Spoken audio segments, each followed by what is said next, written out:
నమస్కారం. ప్రతిధ్వని కార్యక్రమానికి స్వాగతం. భారత వైమానిక దళ అమ్ముల పదిలో అధునాతనమైన రఫేల్ యుద్ధ విమానాలు చేరబోతున్నాయి. విశిష్ట నిర్మాణం, ఆయుధాలు, సెన్సర్ల వల్ల రఫేల్ పూర్తిస్థాయి బహుళ ప్రయోజన యుద్ధ విమానంగా ప్రత్యేక గుర్తింపు పొందింది. శత్రు భూభాగంలోకి వెళ్లి ఈ విమానం భీకర దాడులను చేయగలదు. మన భూభాగంలోనే ఉండి ముష్కర స్థావరాలపై పిడుగుల వర్షాన్ని కురిపించగలదు. యుద్ధ నౌకల్ని విధ్వంసం చేయగలదు. సముద్రం, నేల, నింగిలోనూ ప్రత్యర్థుల్ని పసిగట్టగలదు. శత్రువుల రాడార్లను జామ్ చేయగలదు. మరోవైపు అణ్వస్త్రాలని కూడా ప్రయోగించే సామర్థ్యం రఫేల్కు ఉంది. ఈ నేపథ్యంలో రఫేల్ యుద్ధ విమానాల రాకతో భారత వాయుసేన ఏ స్థాయిలో బలోపేతం కానుంది? ఈ అంశాలకు సంబంధించి ప్రతిధ్వని చర్చను చేపట్టింది.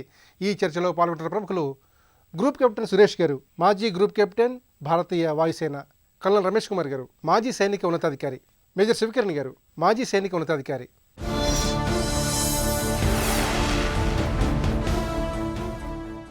గ్రూప్ కెప్టెన్ సురేష్ గారు, రేపు ఫ్రాన్స్ నుంచి మన దేశానికి 5 రఫేల్ యుద్ధ విమానాలు రానున్నాయి. మరి ఈ యుద్ధ విమానాల రాకతో భారత వాయుసేన యుద్ధతంత్రం ఏ విధంగా మారిపోనుంది? ముఖ్యంగా చూసినట్లయితే భారత వాయుసేన ఈ యుద్ధ విమానాల రాకతో ఏ స్థాయిలో బలోపేతం కాబోతోంది? ఫస్ట్లీ 2001లో ఫ్రాన్స్ దసాల్ట్ కంపెనీ అనేవాళ్ళు ఈ విమానాన్ని తయారు చేశారు. ఫ్రెంచ్ నేవీ మొదటిసారి యూజ్ చేశారు. ఇది 4 సంవత్సరాల తర్వాత బాగా పనిచేసిన తర్వాత ఫ్రెంచ్ ఎయిర్ ఫోర్స్ కూడా ఈ విమానాన్ని తీసుకుంది. ఇప్పుడు మనకి వచ్చే విమానాలు అప్పటికన్నా చాలా ఆధునిక సిస్టమ్స్ ఉన్నాయి, చాలా మోడర్న్ సిస్టమ్స్ ఉన్నాయి. రఫాల్ ఇప్పటి వరకు చాలా యుద్ధాల్లో పార్టిసిపేట్ చేశారు. లిబియాలో చేశారు, ఇరాక్లో చేశారు, సిరియాలో చేశారు. అండ్ బాగా ప్రూవ్ చేసుకుంది, బాగా విజయవంతంగా గెలిచి వచ్చింది ఇక్కడికి. సో మన ఇండియాకి వచ్చిన వెంటనే మన స్ట్రెంగ్త్ చాలా బాగా పెరుగుతుంది ఈ రఫాల్ వచ్చిన వెంటనే. పాకిస్తాన్కి, చైనా దగ్గర ఇలాంటి విమానం ఇప్పటి వరకు ఏమీ లేదు. ఫ్యూచర్లో ఏమైనా వస్తే తెలియదు, కానీ అట్లీస్ట్ నెక్స్ట్ 5 years వరకు మనకి బాగా సుపీరియర్గా ఉంటాం. చైనాతో సరిహద్దు వివాదం కొనసాగుతున్న నేపథ్యంలో ఈ రఫేల్ యుద్ధ విమానాల రాక శత్రు దేశాలకు ఏ విధంగా హెచ్చరికను జారీ చేయబోతోంది?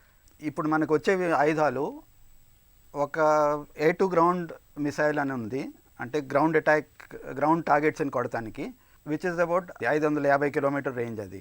సో మనం 550 కిలోమీటర్ దూరం నుంచి మనం ఎక్కడన్నా ఏ గ్రౌండ్ టార్గెట్నన్నా ఎంగేజ్ చేయొచ్చు. ఫర్ ఎగ్జాంపుల్, మనం లాస్ట్ ఇయర్ బాలాకోట్ స్ట్రైక్ చేసాం. మన మిరాజెస్ అబౌట్ 30-40 కిలోమీటర్స్ దూరం వరకు వెళ్ళాల్సి వచ్చింది. ఎల్ఓసి క్రాస్ చేసి వెళ్ళారు. ఇప్పుడు ఈ కొత్త వెపన్, ఈ ఆయుధంతో మన ఇండియా లోపల నుంచి ఎల్ఓసి క్రాస్ చేయకుండానే మనం అటాక్ చేయొచ్చు. ఫస్ట్లీ వాళ్ళకి తెలియదు ఎక్కడి నుంచి వస్తుందో అటాక్. మనం అక్కడ వాళ్ళు చూసినా కానీ బట్ ఏ టార్గెట్ అటాక్ చేస్తున్నారో వాళ్ళకి తెలియదు. సో వాళ్ళు అటాక్ చేయాలంటే చాలా థింక్ చేసుకుని రావాల్సి వస్తుంది వాళ్ళకి. బికాజ్ వాళ్ళు వస్తే మన రఫాల్స్, మన Su-30s, మన MiG-29s, మన మిరాజెస్ అన్నీ కలిసి ఈజీగా వాళ్ళందరినీ ఆపేయవచ్చు.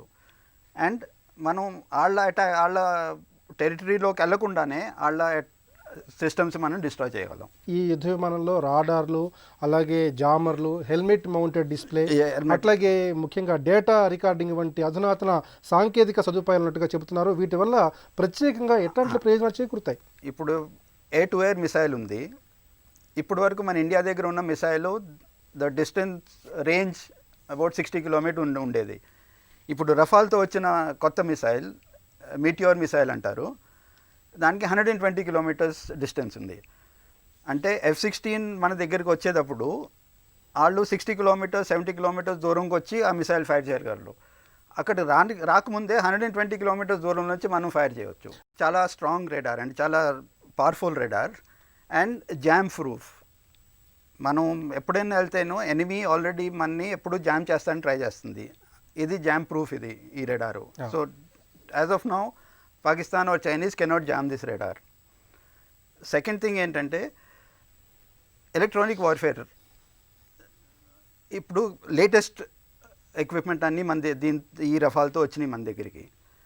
దాంతో మనం ఎనిమీని కూడా జామ్ చేయొచ్చు. ఇంకో కొత్తది ఏంటంటే డేటా ట్రాన్స్ఫర్ అవుతుంది. ఇప్పుడు రఫాల్ వెళ్తుంటే ఇట్ విల్ పిక్, ఏదన్నా చూస్తే అది వీడియో తీసి మన MiG-29కి, Su-30కి, మిరాజెస్కి లైవ్ ఆ మెసేజెస్ పంపిస్తుంది for them to attack that target if required. Because ఆ టార్గెట్ అక్కడ ఉంటుంది, ఇంకా 5 minutesలో ఇంకెక్కడికైనా వెళ్ళిపోవచ్చు. అది వెళ్ళకముందే ఈ లైవ్ ఫీడ్ మూలన దాన్ని అటాక్ చేయవచ్చు మనం. కల్నల్ రమేష్ కుమార్ గారు, మన అవసరాలకు తగ్గట్టుగా రఫేల్ యుద్ధ విమానాల్లో మన దేశం ఎలాంటి ప్రత్యేకమైన మార్పులు తయారు చేసుకుంది? ముఖ్యంగా చూసినట్లయితే ఇజ్రాయెల్ నుంచి అధునాతన వాయుసేనకు సంబంధించిన సాంకేతిక వ్యవస్థని కొనుగోలు చేసింది. మరి ఈ సాంకేతిక వ్యవస్థని ఈ విమానాలకు బదలాయింపు ద్వారా ముఖ్యంగా యుద్ధ రంగంలో ఈ రఫేల్ యుద్ధ విమానాలు ఏ విధంగా శత్రు భీకరంగా మారిపోనున్నాయి? Already Rafale capabilities outstanding capabilities అండి, స్టేట్ ఆఫ్ ఆర్ట్ క్యాపబిలిటీస్. కానీ ఇప్పుడు భారతదేశం దగ్గర ఆల్రెడీ ఉన్నటువంటి మిరాజ్, మిక్స్, దాని తర్వాత సుఖోయ్, దీనికంటే కూడా మనకి ఇప్పుడు అడ్వాన్స్ ఎయిర్క్రాఫ్ట్, దీన్ని 4.5 జనరేషన్ ఎయిర్క్రాఫ్ట్ అని అంటారంట. సో ఇప్పుడు మన యుద్ధ పరిస్థితులు అనుకోవడం పాకిస్తాన్లో కానీ చైనాలో కానీ మనకి జరుగుతున్న పరిస్థితులు ఉన్నటువంటి మనకి ఒక 5-6 ముఖ్యమైనటువంటి ఫ్యూచర్స్ దీంట్లో మనం చెప్పుకోవాల్సి ఉందంట. ఫస్ట్లీ మనం పాకిస్తాన్లో ఉన్న F-16తో మనం కంపేర్ చేసుకుంటే కొన్ని చోట్ల అవి కొంచెం బెటర్గా ఉన్నాయి, కొన్ని చోట్ల ఇది రఫాల్ బెటర్గా ఉన్నది. మన పేలోడ్ ఇప్పుడు అంటే జనరల్గా ఎయిర్క్రాఫ్ట్లో ఏం చూస్తారంటే ఎంత వెపన్స్ మనం క్యారీ చేయగలుగుతాం అన్నట్టు అనమాట. సో దాదాపు 9.5 tons ఆఫ్ వెపన్స్ మనం దీంట్లో క్యారీ చేయటం అని చెప్పేసి. కాబట్టి ఏంటంటే ఒకటి హయ్యర్ వెపన్స్ పేలోడ్ ఒకటి మనకి క్యాపబిలిటీ దీంట్లో వచ్చింది. రెండోది వారు చెప్పినట్టే కూడా మనకి దీంట్లో మీటియోర్ మిజైల్స్, ఇది బీవీ ర్యామ్ అంటే బియాండ్ విజువల్ రేంజ్. ఇదివరకు ఏంటంటే ఏదైనా మనకి ఏదో కనిపిస్తాయో విజువల్ రేంజ్లో దాని వరకే కొట్టగలిగే క్యాపబిలిటీ మన దగ్గర ఉండేది. ఇప్పుడు మనం బియాండ్ విజువల్ రేంజ్ అంటే మనం చూడని ప్లేస్లో కూడా మనము పోయి దాన్ని స్ట్రైక్ చేసే క్యాపబిలిటీ చెప్పారు ఆల్రెడీ 120 kilometers కూడా. దాంట్లో కూడా ఏంటంటే మనము ప్రెసిషన్ తోటి చేయొచ్చు అనమాట. అంతేకాకుండా డీప్ స్ట్రైక్ టార్గెట్స్ ఏదైతే పాకిస్తాన్లో కానీ లేకపోతే చైనాలో కానీ వారి స్థావరాలు ఉన్నాయి, వారి అమ్యునిషన్ డంప్స్ ఉన్నాయి, లేకపోతే వారి పెట్రోల్ డంప్స్ ఉన్నాయి, వాటి రేడియో స్టేషన్స్ ఉన్నాయి, అటువంటివి స్థావరాలని చేయడానికి అని చెప్పి ఒకటి 600 kilometers రేంజ్ వరకు కూడా దానికి మన స్కాల్ప్ మిజైల్స్ అంటారు దాన్ని, ఆ క్యాపబిలిటీస్ ఉన్నాయి. ఇంకోటి ఏంటంటే దీంట్లో ఫ్లైట్ చెప్పినట్టు మన ఫ్లైట్ డేటా రికార్డింగ్ దాదాపు 10 hours, మీరు చెప్పినట్టు హెల్మెట్ మౌంటెడ్ డిటెక్షన్ సిస్టమ్స్ అవి కూడా ఉన్నాయి. ఇన్ఫ్రారెడ్ క్యాపబిలిటీ, దీని సిగ్నేచరు అంటే ఎయిర్క్రాఫ్ట్ యాక్చువల్గా F-16తో కంపేర్ చేసుకుంటే ఈ ఎయిర్క్రాఫ్ట్ F-16 దీనికంటే కొంచెం చిన్నది, కానీ దీని సిగ్నేచర్ ఏ ప్రకారంగా ఉంది అంటే ఇరు దేశాలు కానీ వారి రేడాలు కానీ దీన్ని డిటెక్ట్ చేయడానికి కొంచెం తక్కువగా చాయిసెస్ ఉన్నాయంట. కాబట్టి మనం ఎస్కేప్ చేయడానికి ఈజీగా ఉంటుందన్నమాట. అంతేకాకుండా ఇక్కడ దీనికి ట్విన్ పాడ్ 30mm గన్, ఇవేంటి అంటే ముఖ్యంగా మనం యాంటీ టెర్రరిస్ట్ ఆపరేషన్లో కానీ అటువంటి ప్లేసెస్లో యూజ్ చేసుకోవడానికి ఉపయోగపడుతుంది. లైక్ బాలాకోట్లో అప్పుడు మనము స్ట్రైక్ చేసినప్పుడు మనం దగ్గరికి వెళ్ళి 30 kilometers దూరం చేయాల్సి వచ్చింది. ఇప్పుడు మనం అది దూరం నుంచి చేయొచ్చు 120 kilometers నుంచి. సో ఈ ప్రకారంగా ఏంటంటే ఈ ఎడిషన్ చేసేసి ఈ కెపబిలిటీని మనము బిల్డప్ చేసుకున్నాం అనమాట. ఇంకోటి ఏంటంటే మన దగ్గర ఉన్నటువంటి ఇప్పుడు 2 శత్రు దేశాలు ఉన్నాయి. ఒకటి F-16 పాకిస్తాన్ దగ్గర ఉన్నది, చైనా దగ్గర చెంగ్డు J-20 ఉన్నది. సరే చైనా వాళ్ళ క్యాపబిలిటీస్ వాళ్ళు ఏదో గొప్పలు చెప్పుకుంటారు తప్ప కానీ వాళ్ళు ఇంతవరకు వాళ్ళు ప్రూవెన్ కాదు. F-16 అంటే ప్రూవెన్ అయిపోయింది, అదే ప్రకారంగా రఫాల్ కూడా ప్రూవెన్ అయిపోయింది. మన లే ఆఫ్ గ్రౌండ్, మన సైనిక స్థావరాలు ఏ ప్రకారంగా అవుతుంది, దానివల్ల ఈ రఫాల్ని మనం యూజ్ చేసుకొని ఒక ఫోర్స్ మల్టిప్లేయర్గా యూజ్ చేసుకోవడానికి మనకి అవకాశం ఉంటుందన్నమాట. సో ఇది ఈ ప్రకారంగా భారతదేశము మనము ఈ తీసుకున్న రఫాల్లో ఈ కొన్ని అనుగుణంగా మనం మార్చుకోవడం అనేది జరిగిందనమాట. ఇంకొక ముఖ్య విషయం రఫాల్ ఎయిర్క్రాఫ్ట్లో ఏంటి అంటే దీని ఫ్యూయల్ కెపాసిటీ కానీ దీని ఆపరేటింగ్ రేంజ్ కానీ చాలా వెరీ హై అనమాట. ప్రస్తుతం ఉన్నటువంటి ఇన్బిల్ట్ ట్యాంక్స్ తోటే దాదాపు మనం 3,700 kilometers వరకు ఇది ఆపరేట్ చేసే కెపాసిటీ అన్న సామర్థ్యం మనకు ఉన్నది అనమాట. అదే when you compare the same thing to the F-16 లేకపోతే చెంగ్డు J-20కి వాళ్ళకి లేదు. పైగా చైనాలో కూడా వాళ్ళ స్థావరాలన్నీ చాలా దూర ప్రదేశాల్లో ఉన్నాయి, మన LOCకి దగ్గర లేవు. సో ఆ ప్రకారంగా రఫాల్ ఎయిర్క్రాఫ్ట్తో ఏంటంటే మనకి ఒక ఎడ్జ్, మన శత్రుదేశం అనుకోండి లేకపోతే నేబర్ అనుకోండి, ఏ ప్రకారంగా చెప్పినా కానీ వాళ్ళ మీద మనకు ఒక ఎడ్జ్ వస్తుంది అనమాట. అట్లా మేజర్ శ్రీకరణ్ గారు, గత 20 సంవత్సరాలుగా ఈ యుద్ధ విమానాలని కొనుగోలు చేయాలని భారత్ యోచిస్తోంది. రేపు యుద్ధ విమానాలు 5 అంబాలా బేస్ క్యాంప్కు చేరుకోబోతున్నాయి. ముఖ్యంగా చైనా ఉద్రిక్తతల నేపథ్యంలో లడాక్ ప్రాంతంలో ఈ రఫేల్ యుద్ధ విమానాలను మోహరించే యోచనలో కేంద్ర ప్రభుత్వం ఉంది. అయితే ముఖ్యంగా చైనా పాకిస్తాన్లకు ఈ యుద్ధ విమానాల రాక వల్ల ఎలాంటి స్పష్టమైన సంకేతాలు వెళ్తాయంటారు? జై హింద్ అండి. ఇప్పుడు ఎక్కడో చైనాలో బార్డర్లో కొట్లాడుతున్నప్పుడు, యుద్ధం అవుతున్నప్పుడు, ఆ సిచ్యువేషన్ డెవలప్ అవుతున్నప్పుడు మనం ఏం చేయగలుగుతాం అన్నది మీడియా త్రూగా మీరు చేసే ప్రయత్నం అభినందనీయం ఫస్ట్ దాన్ని. ధన్యవాదాలు. తర్వాత మీరు అన్న క్వశ్చన్ చూస్తే ఇంతకుముందు కల్ రమేష్ గారు మన గ్రూప్ కెప్టెన్ గారు చెప్పినట్టు ఈ సాంకేతికంగా ఇది డెఫినెట్లీ మచ్ బెటర్ దెన్ మన నేబర్స్కున్న ఎయిర్ క్రాఫ్ట్ కంటే. కానీ మీరు అన్నట్టు 20 years నుంచి ఇది సాధన నడుస్తుంది, రీసెర్చ్ నడుస్తుందంటే ఒకప్పుడు ఇంతకుముందు సార్ చెప్పినట్టు అక్కడ యూరోప్ కంట్రీస్ కోసమే ఫస్ట్ మొదలుపెట్టినారు వాళ్ళు. చేసి దాన్ని డెవలప్ అయ్యి ఇవాల్వ్ అయ్యి ఇప్పుడు బెస్ట్ మోడల్ మనకు అవైలబుల్గా ఉందన్నమాట. అదే కాక మనది 4వ దేశం ఫ్రాన్స్, ఈజిప్ట్, ఖతార్, తర్వాత ఇండియాకి మనకు ఇది వచ్చేదన్నమాట. అయితే ఇప్పుడు అంబాలాలో మనం పొజిషన్ అయిపోయి ఉంటే ఇప్పుడు చాలాసార్లు చైనాతోని ఉద్రిక్తత అక్కడ అవుతున్నప్పుడు మనం ఏం చేస్తున్నాం అన్నప్పుడు ఇటువంటి మెజర్స్ సర్వీసెస్ ఈ గ్రౌండ్లో ఎంకరేజింగ్గా ఉంటాయన్నమాట. మన దేశం మనం అక్వైర్ చేస్తున్నాము, మన స్ట్రెంత్ పెరుగుతుంది. డెఫినెట్గా యాజ్ కల్ రమేష్ గారు చెప్పినట్టు ఈ ఎయిర్ క్రాఫ్ట్లో కేబిలిటీస్ పాకిస్తాన్, చైనా కంటే మచ్ బెటర్ ఉన్నాయి. అయితే దీని ఏమంటామంటే ఆన్ ద గ్రౌండ్ అక్కడ డిఫైనింగ్ ద బ్యాటిల్ ఫీల్డ్ అంటున్నాము. అయితే అక్కడ యుద్ధ నీతిని గ్రౌండ్లో డిఫైన్ చేసే ఎయిర్ క్రాఫ్ట్ ఇది. దీంతో మీరు వాళ్ళు భయమే కాదు, వాళ్ళకి తెలుసు అనమాట ఈ వెపన్ తోటి, ఈ ఎయిర్ క్రాఫ్ట్ తోటి మన ఎయిర్ ఫోర్స్ స్ట్రెంత్ చాలా పెరుగుతుంది. ఎయిర్ ఫోర్స్ స్ట్రెంత్ పెరిగినప్పుడు గ్రౌండ్లో మన ఫోర్సెస్ ఇంకా స్ట్రాంగ్ అవుతాయి. దీంతో ఒక ఇంటిగ్రేట్ అప్రోచ్ డెవలప్ అవుతుంది. దాంతో ఇది డెఫినెట్గా ఇట్స్ ఎ గుడ్ స్టెప్. అదే కాక కొన్ని దీని స్పీడ్లో చూస్తే దగ్గర 2222 km/h ఇది వెళ్ళగలుగుతుంది అనమాట. రేంజ్ కూడా దగ్గర 1700 kilometers. కాబట్టి అన్ని విధాలుగా చూసినా దీనికి ఆ ఎబిలిటీస్ ఉన్నాయి. ఇంకోటి ఈ ఎయిర్ క్రాఫ్ట్లో ఇది ఒక multipurpose kind of air craft. ఇప్పుడు ఒక స్క్వాడ్రన్లో అన్నీ వచ్చినప్పుడు దగ్గర 18 ఎయిర్ క్రాఫ్ట్లు ఉంటాయంటారు ఒక స్క్వాడ్రన్లో. ఇప్పుడు మనకు 5 ఫస్ట్ అంబాలాలో వస్తున్నాయి. దాంట్లో కొన్ని వెపన్స్ డెలివర్ చేయడానికి ఉంటాయి, కొన్ని రెక్కీ కోసం ఉంటాయి. ఒక్కొక్క దానికి ఒక రోల్ ఉంటుందన్నమాట. ఆ రోల్ కోసం డిప్లాయ్ చేస్తాము. ఇప్పుడు ముందుకు మనకు ట్రైనింగ్ కూడా అవసరం ఉంటుంది దీంట్లో. అంబాలానే కాక 2 సెంటర్లు పెడుతున్నారు. ఫస్ట్ లెవెల్లో అంబాలాలో, సెకండ్ సెంటర్ మనది వెస్ట్ బెంగాల్లో వస్తుంది. కాబట్టి ఇవి డెఫినెట్లీ మన గ్రౌండ్లో మన ఫోర్స్ పనిచేయడానికి స్ట్రెంథెన్ చేస్తాయి. మీరు అన్నట్టు క్వశ్చన్లో మన బార్డర్ ఇష్యూ అయినప్పుడు ఇట్లా మన దగ్గర ఈ స్ట్రెంగ్త్ ఉంటే, ఎందుకంటే యుద్ధాలు ఇవాళ రేపు కొంచెము టెన్షన్ ఇక్కడ అయినప్పుడు ఎయిర్ పవర్ సుప్రిమసీ ఎవరిదైతే ఉంటుందో వాళ్ళు గ్రౌండ్ని కంట్రోల్ చేయగలుగుతున్నారు.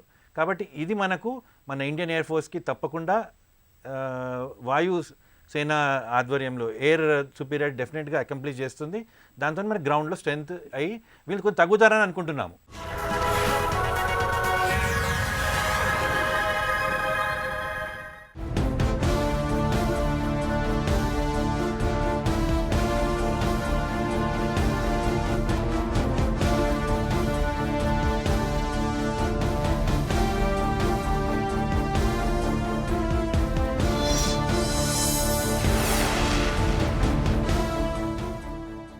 గ్రూప్ కెప్టెన్ సురేష్ గారు, రేపు వచ్చే 5 యుద్ధ విమానాలతో పాటు ఇంకా మరో 31 రఫేల్ యుద్ధ విమానాలు కూడా రాబోతున్నాయి. మొత్తంగా 140 యుద్ధ విమానాలని కొనుగోలు చేయడానికి కేంద్ర ప్రభుత్వం ఇప్పటికే ప్రణాళికలు సిద్ధం చేసింది.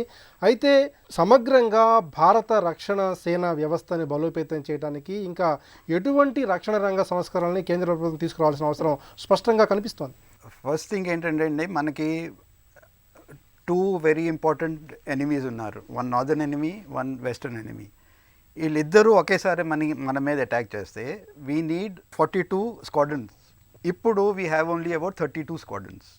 సో ఈ 2 అడ్వర్సరీస్ ఒకేసారి అటాక్ చేస్తే మనకి we will have a little problem.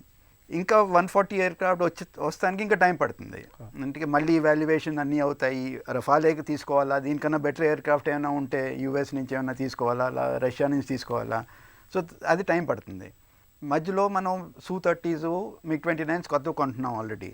అవి నెక్స్ట్ 1 or 2 yearsలో వచ్చేస్తాయి. దాంతో మన స్క్వాడ్రన్ స్ట్రెంగ్త్ పెరుగుతుంది. సో ఓవరాల్ స్ట్రెంగ్త్, మన air power strength, national air power strength బాగా పెరుగుతుంది, which is enough to look after both sides. అయితే భారత రక్షణ రంగం చాలా పటిష్టవంతంగా ఇప్పటికే ఉంది. అయితే మరింతగా బలోపేతం చేయడానికి ఇంకా కేంద్ర ప్రభుత్వం ముఖ్యంగా త్రివిధ దళాలకు సంబంధించినటువంటి రక్షణ రంగ వ్యవస్థకు సంబంధించి ఎటువంటి ముఖ్యాంశాలపై దృష్టి పెట్టాలి? 3 సర్వీసెస్కి వాళ్ళ స్పెషలైజ్డ్ జాబ్ ఉంది. ఆర్మీ వాళ్ళ ఒక జాబ్, ఎయిర్ ఫోర్స్ ఒక జాబ్, నేవల్ ఒక జాబ్. సో ఈ ముగ్గురిని ఎవ్రీ సర్వీస్ ఇస్ ఇంపార్టెంట్. నేవీకి కూడా కావాలి. నేవీకి మనకి ఎయిర్ క్రాఫ్ట్ క్యారియర్స్ ఉన్నాయి, కానీ తగినంత ఎయిర్ క్రాఫ్ట్ లేవు. ఇప్పుడు MiG-29s ఉన్నాయి operating from Vikramaditya, but we need more air craft. Maybe రఫాల్ కొత్తవి రావచ్చు. Like army systems, modern systems కావాలి. ఎందుకంటే ఇప్పుడు ఈ టెక్నాలజీ ఎంత ర్యాపిడ్గా ఇంప్రూవ్ అవుతుంది, ఎప్పటికి ఎవ్రీ 5 yearsకి మనం అప్డేట్ చేసుకోవాలి, లేకపోతే వీఆర్ లెఫ్ట్ బిహైండ్. ఎయిర్ క్రాఫ్ట్లో we have the best aircraft as of now. ఇంకా మోర్ ఎయిర్ క్రాఫ్ట్ కావాలి మనకి. So government is going in the right track, they are doing the job as of now. ఈ delay చేయకుండా మనకు కావాల్సిన వస్తే దెర్ ఇస్ నో ప్రాబ్లం. ఇప్పుడు ఈ రఫాల్తో లైక్ ఏ టెర్రరిస్ట్ క్యాంప్ని కొట్టాలనుకుంటే, డిస్ట్రాయ్ చేయాలనుకుంటే, I don't need to cross the border. So వాళ్ళు ఏం, Pakistan cannot turn around and say మా ఎయిర్ స్పేస్ని మీరు వైలేట్ చేశారని. నేను కూడా పైలట్నే, మేము ఎప్పుడు భయపడాం. బట్ ఓన్లీ వార్ వచ్చినప్పుడు I can cross the border.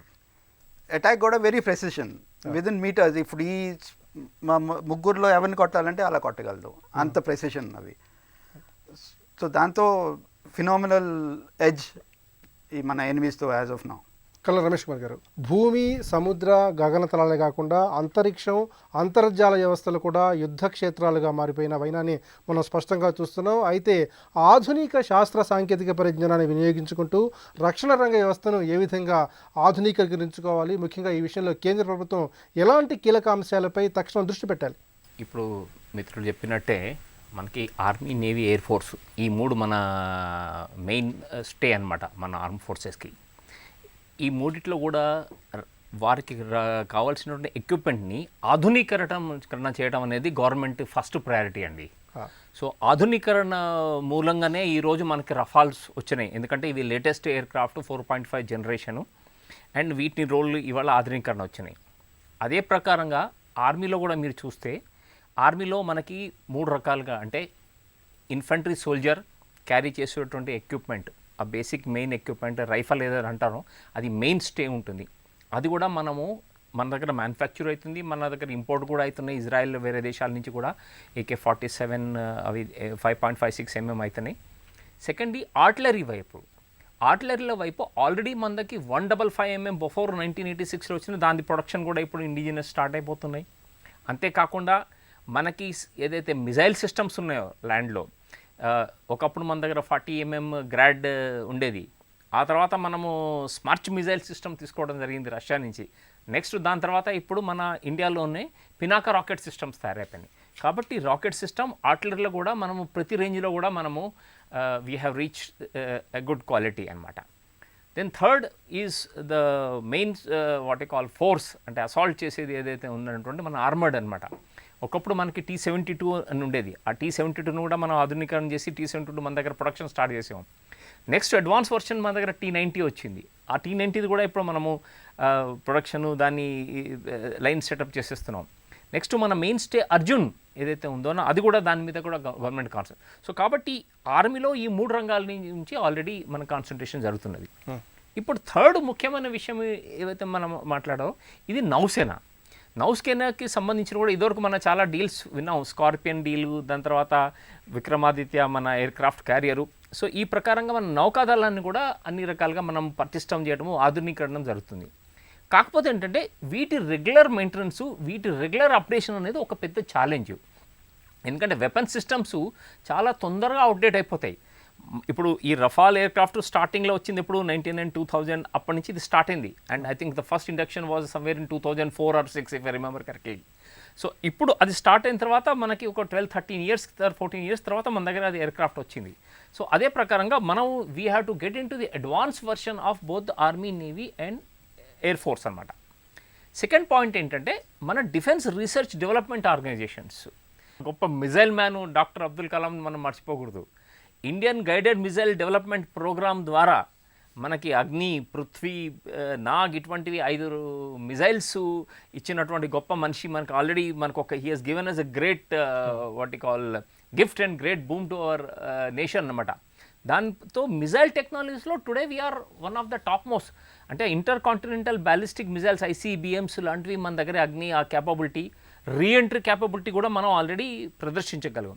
So next level ఏంటి అంటే వీటిని ఈ వస్తున్నటువంటి air crafts, naval systems, army systems తోటి మనం ఎట్లా వీటిని ఇన్కార్పొరేట్ చేయగలం. లైక్ బ్రహ్మోస్. ఇప్పుడు బ్రహ్మోస్ మిజైల్ ఆల్రెడీ మన దగ్గర ఉన్నది. ఇప్పుడు నెక్స్ట్ నేను చదివినటువంటి డిఫెన్స్ రివ్యూలో ప్రకారం తెలిసింది ఏంటంటే ఈ Rafale aircrafts BrahMos missile తోటి మనం ఇంటిగ్రేట్ చేయబోతున్నాం. అదే ప్రకారంగా Prithvi missiles how we are going to integrate. Then same thing ఇప్పుడు నేవల్ సిస్టమ్, ఇప్పుడు మనం ఆర్మీ నేవీ గురించి మాట్లాడుతున్నాం. నెక్స్ట్ ఫోకస్ అందరు అనేది ఏంటంటే నేవీ గురించి. ఎందుకు అంటే ఆల్రెడీ మన quad, India, Australia, Japan, US, మనం అంతా క్వాడ్ నేవల్ ఎక్సర్సైజ్ చేస్తున్నాం. సౌత్ చైనా సీలో ఇప్పుడు అక్కడ డామినేషన్ పెరగబోతుంది, అంటే ఆల్రెడీ పెరిగింది వీళ్ళది, చైనా వాళ్ళది. జపాను, తైవాన్, ఈ దేశాలు అవన్నీ ఆల్రెడీ ప్రొటెస్ట్ చేస్తున్నారు. కాబట్టి నేవీ కేపబిలిటీ మనం పెంచాల్సిన చాలా అవసరం ఉన్నదంట. కాబట్టి next step towards the navy కూడా వెళ్తుందని చెప్పేసి నేను ఊహిస్తున్నాను అనమాట.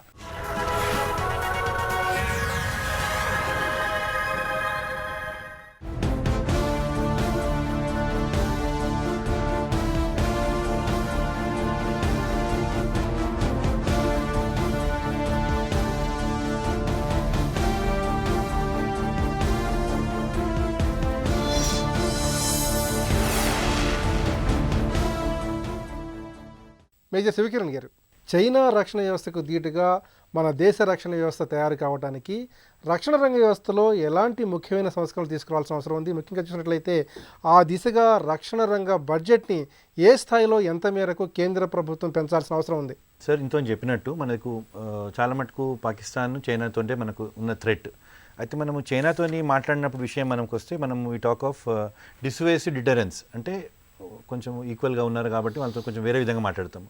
అదే పాకిస్తాన్ వరకు వస్తే మనము ప్యూనిటివ్ డిటరెన్స్ అంటాం, అంటే మనము వాళ్ళని పనిష్ చేయగలిగే మనకు స్తోమత ఉంది కాబట్టి ఓ డిఫరెంట్ కైండ్ ఆఫ్ పాలసీస్ మనం చేసేది. అయితే మనకు చాలా మటుకు మనం ఇండియన్ ఫిలాసఫీ ఏంటంటే ముందు నుంచి ఓ జనరల్ సుందర్జీ డాక్ట్రిన్ ఉంది. దాంట్లో ఏమంటామంటే మనము హోల్డింగ్ ఫార్మేషన్, మన బార్డర్ ఏరియాస్లో కూడా మనం చాలా మటుకు ల్యాండ్ హోల్డ్ చేస్తాం. మనం అగ్రెసివ్గా మనమే పోయి వాళ్ళది ఆక్రమించుకొని ఆ పద్ధతి ముందు నుంచి మనది లేదనమాట. కాబట్టి అది కొంచెం దాంతో ఏమైంది, మన అఫెన్సివ్ ఎబిలిటీ తక్కువైంది. కానీ పార్లమెంట్ అటాక్ అయినప్పుడు 2001లో, తర్వాత మళ్ళీ కొన్ని బాంబే అయినప్పుడు ఇన్సిడెంట్స్ నుంచి దీన్ని రీలుక్ చేయడం జరుగుతుంది. దీంతో ఏం చేస్తున్నది, పార్లమెంట్ అటాక్ అయినప్పుడు మనకు ఒక పెద్ద లెసన్ వచ్చింది. దాంట్లో ఏమైందంటే మనం మొబిలైజ్ చేసుకోవడానికి, మన స్ట్రైక్ కొని డిప్లాయ్ చేయడానికి చాలా టైం పట్టింది. దాని లోపల ఇంటర్నేషనల్ ప్రెషర్ వచ్చి మనం ఏమీ యాక్షన్ తీసుకోలేకపోయినాం. కానీ లాస్ట్ ఒక 3-4 ఇయర్స్లో మనం మొత్తము స్ట్రాటజీ మారిపోయింది. మనము స్ట్రాటజిక్ అవన్నీ చేయగలిగినాము, స్ట్రైక్ చేయగలిగినాము, దాంతో మారుతుంది. కాబట్టి ఇప్పుడు ఈ Rafale induction, Rafale is a big step. Rafale అంటేనే గాలి దుమారం, అంటే ఇటువంటి వెపన్స్ మన దగ్గర ఉన్నప్పుడు వాళ్ళ పక్కన ఉన్న దేశాలకు తెలుస్తుంది మన కేపబిలిటీ, మన స్ట్రెంగ్త్ పెరుగుతుంది. ఇంతకుముందు రమేష్ గారు మాట్లాడినట్టు ఇప్పుడు ముందుకు ఇంటిగ్రేటెడ్ బ్యాటిల్ గ్రూప్స్ అని మాట్లాడుకుంటున్నాము. 3 సర్వీసెస్ కలిసి పనిచేసే వ్యవస్థ మనం గ్రౌండ్లో డిప్లాయ్ చేసుకునే అవసరం కూడా ఉంటుంది. అట్లా కలిసి పనిచేసినప్పుడు ఇంకా మనం స్ట్రాంగ్గా చేయొచ్చు. బడ్జెట్ వరకు వస్తే ముందు నుంచి కొంచెం అనాలండి, మనం ఆర్మీ సర్వీసెస్ సైడ్ చిన్న చూపే ఉంది. ఎందుకంటే మనము సెక్యూరిటీ సైడ్ ఫోకస్ గవర్నమెంట్స్ ఎప్పుడు కూడా లేవు, మోర్ వెల్ఫేర్ ఓరియంటెడ్. మేబీ అది కూడా కరెక్ట్ ఉండొచ్చు. కానీ now time has come, if మనము ఒక వరల్డ్ పవర్ లాగా ఎదగాలంటే మిలిటరీగా స్ట్రాంగ్ ఉండాలి. దానికి మనం బడ్జెట్స్ ఇవ్వగలగాలి, వెపన్ మనవి ఎన్హాన్స్ కాగలగాలి. ఇప్పుడు Rafale is one small step, ఆ హోల్ జర్నీలో ఒక చిన్న స్టెప్. దీనికి ఇంకా మనము స్ట్రాంగ్ అయితేనే, ఓ బలవంతంగా ఉంటేనే మనము వేరేళ్ళకి మనం డిక్టేట్ చేయగలుగుతాం. కాబట్టి ఆ స్ట్రెంత్ రావాలి మనకు. Deterrence should be a good policy, కానీ మన ఇన్వెస్ట్మెంట్స్ ఇంకా అవసరం ఉందండి. అప్పుడే మనము చైనాని ఇంకా పాకిస్తాన్ని డీటుగా ఎదుర్కోవచ్చు. రఫేల్ యుద్ధ విమానాల రాకతో భారత వాయుసేన వైమానిక బలం మరింతగా పెరుగుతుంది. మరికొన్ని యుద్ధ విమానాల కొనుగోలుకు రంగం సిద్ధం చేస్తున్న కేంద్ర ప్రభుత్వం కొత్త శతాబ్ది సవాళ్లకు దీటుగా రక్షణ రంగాన్ని బలోపేతం చేయాలి. ఆ దిశగా రక్షణ రంగ సంస్కరణలపై దృష్టి పెట్టాలని నిపుణులు సూచిస్తున్నారు. ఇదండి ప్రతిధ్వని. నమస్కారం.